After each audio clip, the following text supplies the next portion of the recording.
رسالة خاصة لبعض الصفحات ديال فريقنا الوداد الرياضي، الله يخليكم. راه البارحة راه ما كان لا مفيد لا بوشتا لا بولكسوت لا حتى واحد، راه 22 لعاب ما كاينش، وزيد عليهم جوج مدربين 24 راه كانوا ها واقفين تما، ما كاين حتى شي حاجة في هاد المقابلة، بلا ما نقصيو على يعني تقسو على اللاعبين ديالنا.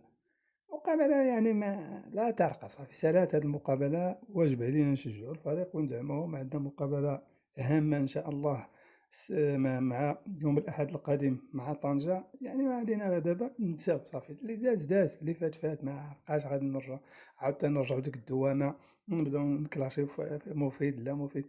مفيد بالنسبة ليا كجميع اللاعبين ما كاين حتى شي واحد، والمدرب راه نفس التشكيلة باش كيدخل راه هي، والجميع التشكيلة اللي توقعنا هي باش دخل المدرب، ولكن ما كتعرفوا الأجواء ديال الديربي مقابلة صافي سالات بحال هذاك الطريقة، وما عجباتناش، وحتى واحد ما كانش راضي على الأداء ديال اللاعبين. أنا كلهم ما راضيش عليهم، من الحارس حتى الهنوري، ماشي غير مفيد وبوشتا، يعني عاوتاني ننزلو نحكرو خصو تصويرة راه هذا حشومة.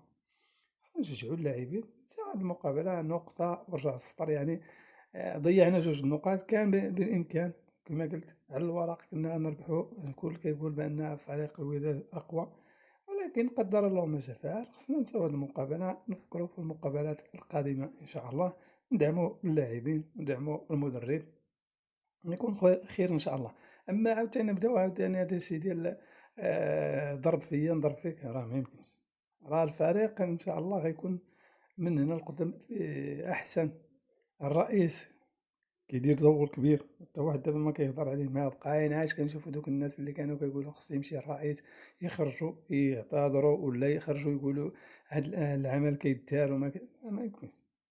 إلا كتكون شي حاجة إيجابية خصنا نخرجوا جميعا ونشكروا، اللي مثلا الرئيس قام بواحد الدور جبار، غادي وكيصلح، ما غنقولوش 100% ولكن في الطريق الصحيح. راكم شفتوا البارح في الملعب، راه كان وداد تيفي يعني غاديين وكيصنعوا الديجيتال في مستوى تقديم اللاعبين، يعني غادي في واحد الطريق بكل صراحة. يعني الديجيتال ديال الوداد أحسن، ما عرف باش نقارنو، يعني في السنوات الماضية ما عندنا والو. يعني حاليا راه عندنا بزاف ديال الأشياء اللي تحسنات، خصنا نشكرو عليها الرئيس ونشكرو عليها المسؤولين والمشرفين على الإدارة. بكل صراحة كاين عمل كبير، وإن شاء الله القادم أحسن. راه كتشوفوا الدنيا كل مرة كيخرج موديل جديد، يعني بكل صراحة كاين أشياء جميلة في فريق الوداد الرياضي اللي خصنا نشكرو عليها المسؤولين، ونتمنوا التوفيق لفريقنا الوداد الرياضي في قادم المقابلات. السلام عليكم ورحمة الله تعالى وبركاته.